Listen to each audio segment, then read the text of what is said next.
Assalamualaikum warahmatullahi wabarakatuh. Perkenalkan, nama saya Nursila Sakina dan rekan saya Niswatun Hasanah. kami dari Institut Agama Islam Negeri Parepare yang insya Allah akan melakukan observasi atau wawancara di Pondok Pesantren Al-Badar Bilalang Parepare. Tugas ini dibuat guna memenuhi tugas akhir mata kuliah bimbingan dan konseling dengan dosen pengampu Ibu Andi Zulfiana MPD. Assalamualaikum warahmatullahi wabarakatuh. Jadi di sini saya mahasiswa semester 4 dari Institut Agama Islam Negeri Parepare, di mana saya mau mewawancarai adik tentang kesulitan belajar. Nah, ada beberapa pertanyaan yang saya akan ajukan kepada adik. Nah, pertanyaan yang pertama yaitu sebelumnya nama tak siapa? Aisyah Rahmadania. Aisyah Rahmadania. Dipanggil Aisyah saja ya? Iya. Ya. Kelas berapa? Kelas 8 MTS.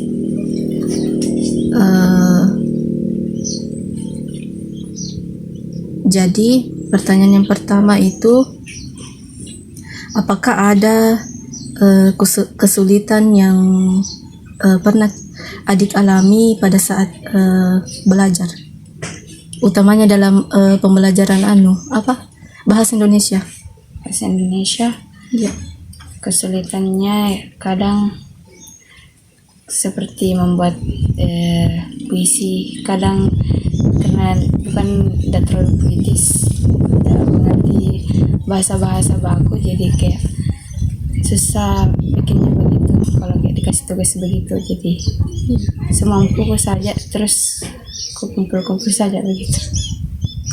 Asal dikerja begitu. Jadi yang pertanyaan selanjutnya yaitu, pernah Ki bosan kalau masuk guru tak mengajar? Kalau bosan pernah. Karena Bosan kenapa? ya di sini kan capek, terus dari masjid sudah turun lagi belajar, jadi kayak maunya tidur nih kalau siang-siang. Nah, kalau bosan Ki itu apa biasa kalau misalkan sudah tidak ada lagi pelajaran di kelas kan, kalau bosan Ki itu apa kita bikin? Biasanya membaca buku-buku begitu. Kalau tidak ada ya main permainan sama teman. Nah, kalau dalam mata pelajaran bahasa Indonesia, kira-kira materi apa yang sulit atau yang susah kita pahami? Puisi. Sebenarnya aku paham, tapi kalau membuatnya tidak terlalu aku paham.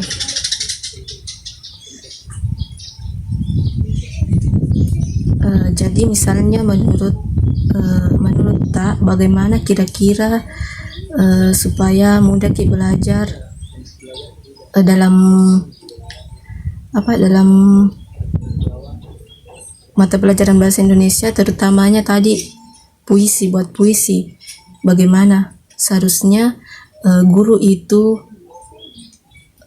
supaya bisa buat puisi, baru kita pahami juga itu yang kita buat. Bagaimana? Kalau misalnya kayak kata-kata samaran, maunya bisa dimengerti dulu, dijelaskan sama guru. Kayak ada yang kata-kata samaran beda lagi artinya kalau dalam bahasa bedanya lagi, jadi kayak begitu. Jadi dikasihkan masukan dulu begitu. Iya. Penjelasan. Nah, pertanyaan terakhir yaitu, pernah tidak bolos karena bosan belajar atau semacamnya? Enggak sih kalau bolos. Enggak pernah? Enggak sih. Nah, baik, mungkin itu saja pertanyaan yang kami berikan. Terima kasih sebelumnya atas kesempatan dan waktu yang telah diberikan. Sekian, wassalamualaikum warahmatullahi wabarakatuh. Waalaikumsalam. Assalamualaikum warahmatullahi wabarakatuh, Pak. Waalaikumsalam. Selamat siang, Pak. Perkenalkan, nama saya Nursila Zakina dan rekan saya Yusuf Hasan. Kami dari Institut Agama Islam Negeri Parepare, Program Studi Pendidikan Agama Islam. Jadi maksud dan tujuan kami ke sini untuk bertanya atau mewawancarai guru BK terkait dengan bimbingan dan konseling. Tapi mohon maaf sebelumnya, Pak, boleh saya tahu nama Bapak siapa? Muhammad Fauzi. Kami Fauzi.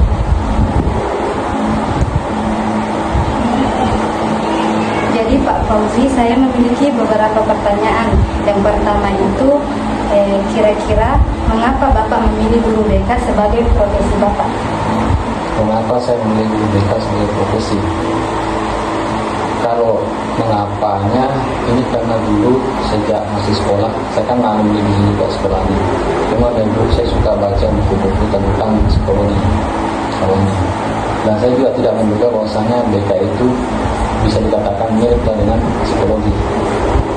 Karena dulu ketika saya daftar kuliahnya, saya tidak tahu dunia konseling seperti apa awalnya. Namun awal sebelumnya saya sudah berupaya untuk mendaftar jurusan psikologi di beberapa fakultas, namun tidak diterima. Tapi ketika mendaftar ini saya tidak tahu apa itu dunia konseling, namun karena hanya beasiswa, saya akhirnya dapat gratis lah. Tapi wallahu a'lam, mungkin Allah memberikan saya sesuai dengan apa yang saya inginkan di dunia konseling. Terus kenapa saya juga malah nyaman ketika menjadi guru BK, menjadikannya sebagai profesi, itu karena apa ya, saya ketika mendengar keluh kesah orang itu mudah tersentuh karena sudah banyak keluh kesah yang pernah saya dapatkan, bahkan sejak saya mahasiswa juga sampai yang pernah saya dapatkan itu membunuh diri. Itu yang paling menyentuh dan membuat saya sampai insomnia, nggak susah tidur selama 1 minggu. Itu jangan sampai karena setelah konsultasi dengan saya malah bunuh diri, berarti saya ikut berdosa, saya ikut jadi pembunuhnya, karena sudah minta saran ke saya supaya tidak melanjutkan jadinya, tapi kalau justru malah melanjutkan setelah dari saya, itu yang saya berikan. Tapi alhamdulillah tidak terjadi. Terus juga untuk di sekolah, karena saya melihat siswa itu ini, apalagi di pesantrennya, mereka itu jarang keluar, jadi otomatis tidak tahu dunia luar. Jadi saya sering beranggapan bahwasanya pokoknya saya ingin mereka itu tidak terjerumus dengan hal-hal yang buruk ketika berada di luar. Makanya ketika mereka punya jam kosong ataukah ada waktu ketika saya ada lihat nongkrong dan kayak nongkrong biasa nggak jelas, makan-makan biasa saya panggil, cerita dan semacamnya. Itu alasan. Dan juga karena memang melihat melihat senyum dan tangis mereka itu kadang ya ada bahagia, ada senyum. Pertanyaan selanjutnya itu, Pak, kira-kira apa yang menjadi motivasi Bapak sebagai seorang pendidik? Motivasi sebagai pendidik hampir sama sebenarnya kayak tadi. Kalau sebagai guru ya, kalau pendidik berarti sebagai guru ini apa ya? Karena saya sendiri juga sudah pernah menjadi seorang pelajar, dan bahkan aslinya sekarang masih seorang pelajar juga. Ini yang memotivasi saya itu sebenarnya senyumnya mereka ketika ketika saya mengajar, karena saya juga di sini selain guru BK saya juga mengajar bahasa Indonesia. Nah ini saya berupaya membuat mata pelajaran itu yang saya ajarkan itu tidak membosankan lah. Dengan cara apa? Ya sudah, materinya saya tidak terlalu banyak ambil dari buku, pokoknya saya tidak terlalu banyak catatan. Intinya saya ingin membuat mereka merasa nyaman ketika belajar. Intinya apa yang saya alami dulu ketika masih menjadi siswa dan saya tidak nyaman, itu saya tidak ingin mereka merasakan hal yang sama. Dan itu menjadi motivasi saya sebagai pendidik, supaya mereka merasa nyaman ketika menerima pembelajaran.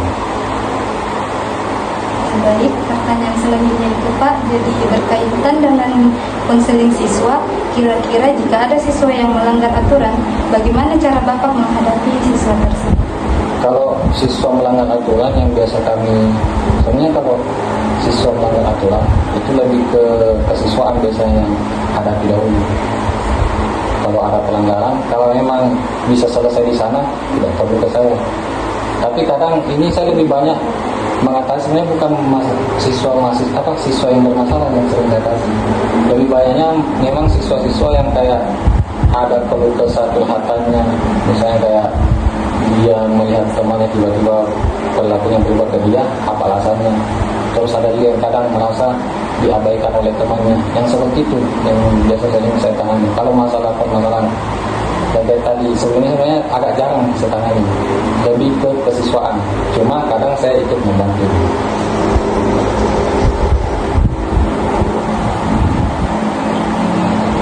Nah, jadi pertanyaan selanjutnya yaitu terkait dengan proses belajarnya siswa di kelas Pak, pasti ada sebagian siswa yang merasa kesulitan dalam pembelajarannya. Jadi bagaimana tanggapan Bapak mengenai hal tersebut? Sebenarnya mengenai ini sebenarnya kayak ketinggalan kayak tadi, kesulitan belajar siswa itu adalah agak keras sih kalau saya mau bilang, tergantung cara pembelajaran gurunya sebenarnya. Kalau masalah kesulitan belajar, karena apa? Kadang itu siswa ada yang merasa nyaman dengan gurunya, ada yang merasa tidak nyaman dengan gurunya. Akhirnya itu berpengaruh pada proses pembelajarannya. Akhirnya dia kadang susah memahami. Tapi ketika mendapatkan guru yang sesuai, mau itu sebelibet apapun, pasti akan bisa dipahami. Itu yang saya bisa jelaskan. Jadi pertanyaan selanjutnya itu kira-kira ada tidak Bapak menghadapi masalah terbesarnya siswa yang menurut Bapak sangat berat sekali? Permasalahan apa? Seperti apa Pak? Kalau permasalahan yang sangat berat di sini itu lebih ke ini,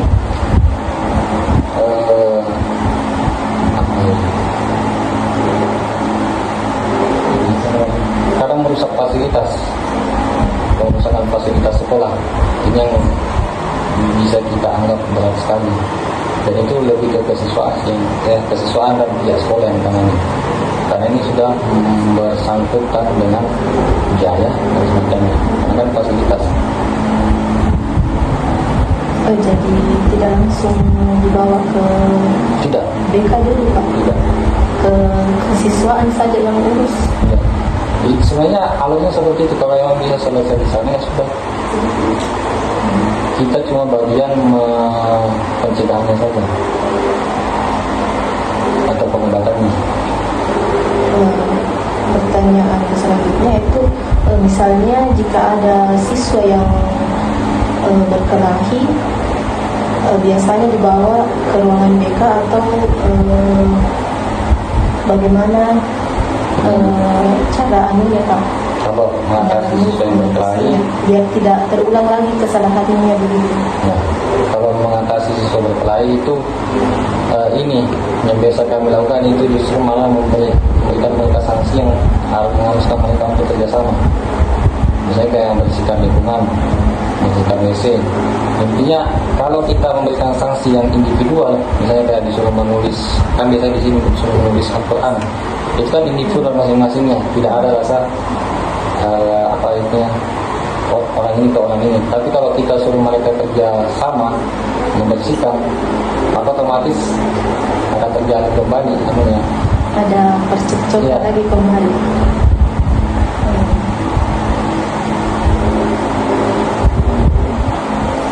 Jadi mungkin itu saja wawancara dari Kakak. Mohon maaf mengganggu waktunya dan terima kasih Pak. Ini sama-sama.